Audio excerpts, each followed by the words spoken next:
Hey everybody, Tony D and Little Joan here with a hot take. I don't really have a visual for it. On something someone said in the comments. Now, who was it? It was Roy Rush. Said, unleash the nihilist and the atheist to destroy Christianity is in play here. And that comment reminded me of back in the 70s and 80s when Republicans typically, or right wingers, or Christian coalition conservatives would say stuff like, Democrats hate religion, right? And at that time, that was ridiculous. You know, you would say, what a crazy thing to say. There are plenty of Catholic blue collar workers who are very religious who are Democrats, solidly Democrat. There were other religious people who were Democrat. They just weren't as religious as, say, the Christian coalition. And if there was a window, like an Overton window, there's an Overton window for politics, which has shifted way left. So imagine an Overton window for religion. And, you know, the conservatives had been pulled further right by that window. They were anti-gay and they were just very religious, or at the very least, they would give deference to the religious minority within their party with regards to some of their policies. And you would say, this is unreasonable. You know, you can't mix religion and the state. You got to have separate policies. You know, Democrats would stand up to that. But now things have changed. And what you see is the Democrats have been pulled so far left that they have become anti-religion, which is bizarre to me as a person who's not very religious, because it seems as if the Democrats have so completely given up on any sort of religious people in their ranks that they're willing to scapegoat religious people for their policies. So the most obvious example, of course, being the beer virus, right? You've got this virus running around and you've got to blame groups of people. Oh, and you can't blame BLM and Antifa. They're just too wonderful to spread germs. So who do they blame? Well, they blame religious people. Now, to a small extent, you can blame them, you know, a tiny bit of blame, only because faith is the sort of thing that defies logic. You don't, you know, you don't care if someone tells you scientifically, well, if you go to church, this could be very bad for you. From their perspective, you're talking about your immortal soul. You know, you're putting your faith in God, that God will protect you. And so you go to church because you might be fated to die anyway. What if you die at home and you haven't gone to church? I mean, that's a real problem for a religious person. So what we have now is a policy that is very anti-religious when it comes to the Democrats. They've completely abandoned religion. About the only person who might be mildly religious or might use his religion to kind of shield himself from the issue a bit would be Joe Biden himself, because Joe Biden is Catholic, but you know he's perfectly willing to embrace whatever he needs to embrace to get in power, stay in power, keep power, get more money. That's Joe Biden if he had some energy in him. So do I think it's a conscious decision amongst Democrats?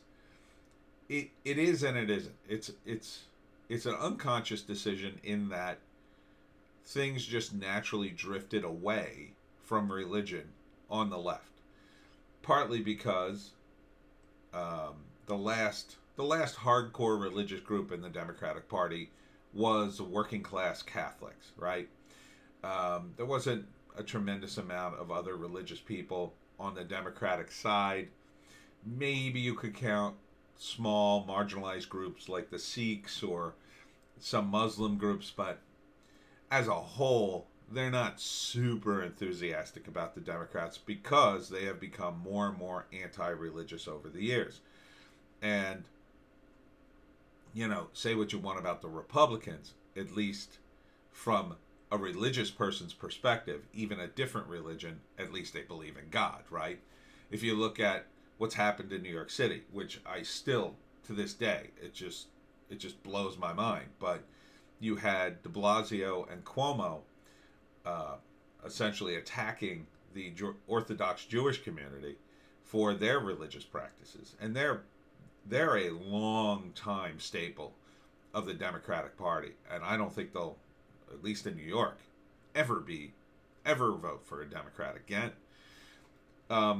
But that just goes to show you, once a political party kind of discovers, hey, these people don't really vote for us enough, or hey, we don't really care about these people anymore, we got enough votes from another group of people, they're perfectly willing to throw you right under the bus, right under it, no worries. So, what's going to happen in the future with the Democratic Party? I think most religious people will abandon them. There'll still be a handful that, still are scarred by Orange Man bad and Republicans bad. But I think most truly religious people will look at the Democrats and just marvel at how lost they are in that area. Really the only religion the Democrats kind of embrace is the faux religion of wokeness. And that's becoming a real problem for them because it defies logic, and they supposedly are the party of science. Well, they've been lying about the science with regard to the beer virus. They've been lying about the science when it comes to other topics like climate change. Not that they lie blatantly, but they tell little lies because they think that's okay for the common good. And that, again, is all a part of being pulled too far left. Because most hardcore leftists believe that's okay. It's okay to lie as long as you get what you want. See, we know better, and that's part of the problem too. Since we know better, it's okay to lie to stupid people. Everybody else is stupid, but them, according to the leftists. So it's okay to lie to the stupid people because you're doing them a favor anyway. They don't understand because they're stupid. So we'll lie to them and then take power and then fix their lives. But when it all goes to hell, what do? Well, we just didn't have enough money. Well, it wasn't our fault because, nasty Republicans. Well, even though we're the establishment and have all the power, it's still not our fault. And unfortunately, that's exactly what, socialist countries do, right? You got guys in Venezuela or, even in dictatorships. They blame the outsider for all their problems. They know that it's their problem. I mean, the politicians in California still continue to not take the blame themselves. They have destroyed their state. Excuse me. And there's no one else to blame at this point. They run the state. There's no Republican worth a damn in California that can do anything. And look at the state. Just look at it. Look at the state of Los Angeles and San Francisco. These people, while crowing about, oh, we have to give the poor more money, and we have to think about equality and helping people. The divide between rich and poor couldn't be bigger in California. And I've been there. I was back there in the early 90s, and even then it was stark. You drive around, you just see utterly poor people and then utterly rich people, and that was it. You really didn't, you'd wonder, where are the middle class people? They kind of, they're definitely not in Los Angeles, I'll tell you that. It's just too expensive to live in Los Angeles. Even back then it was. Now I can't even imagine. Now maybe it's cheaper because the city's just falling apart, but it's partly because without religion, people kind of have to fill that vacuum with something else. And so you have a lot of lost, disparate people who say, well, why not lie? Why not cheat? What's going to happen? There is no hell. I'm not going to be punished. There is no God. I'll get what I want. Where's the downside in all this? That's part of the problem. And if there is no downside, as there seems to not be in terms of the most secure election in history, honk honk, wink wink, there's no reason for them to change. And they'll just keep spiraling down and doing worse things.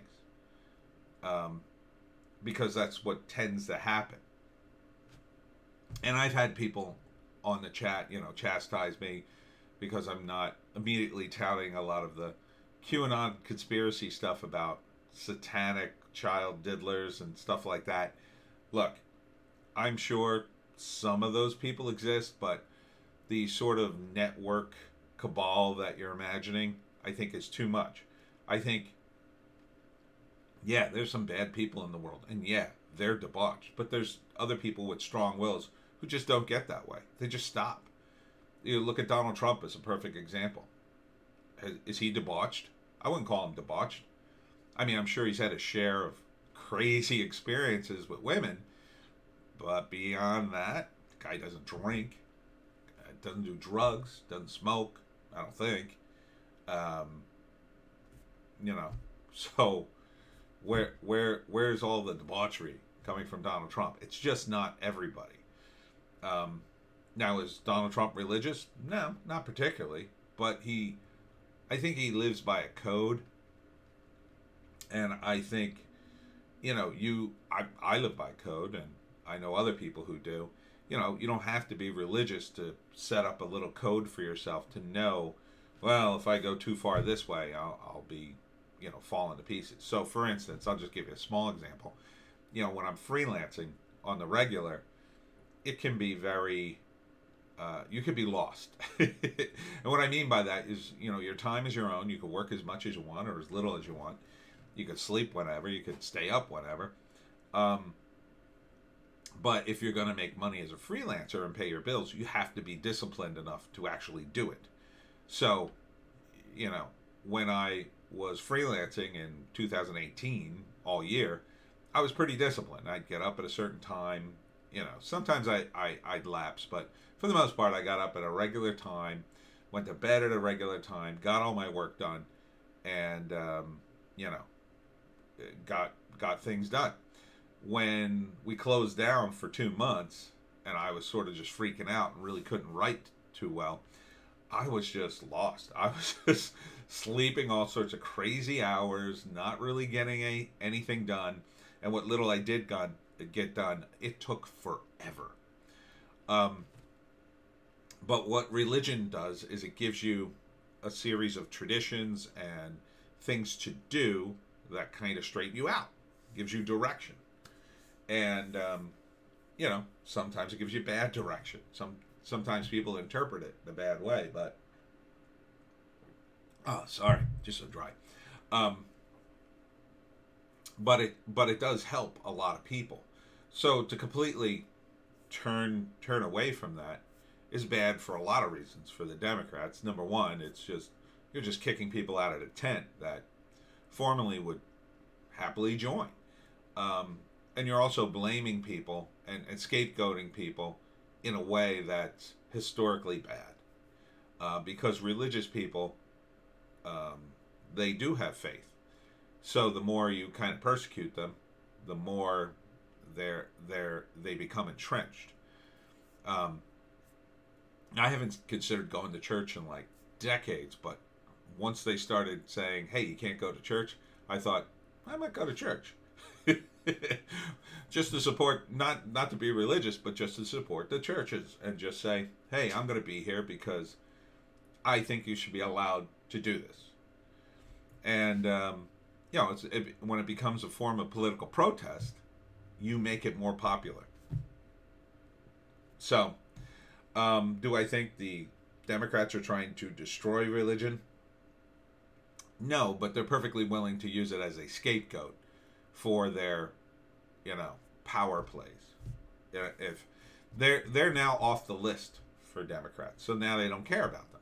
So now they're trying. If you're not going to be their useful idiot, then you will be their sacrificial lamb. That's it. Now I'll tell you right now, the Republicans would do the same thing if suddenly religion went out of the Democratic or the Republican Party. It just so happens that it's more in vogue for the left to do it than the right to do it. The right respects tradition, so it's very unlikely to happen.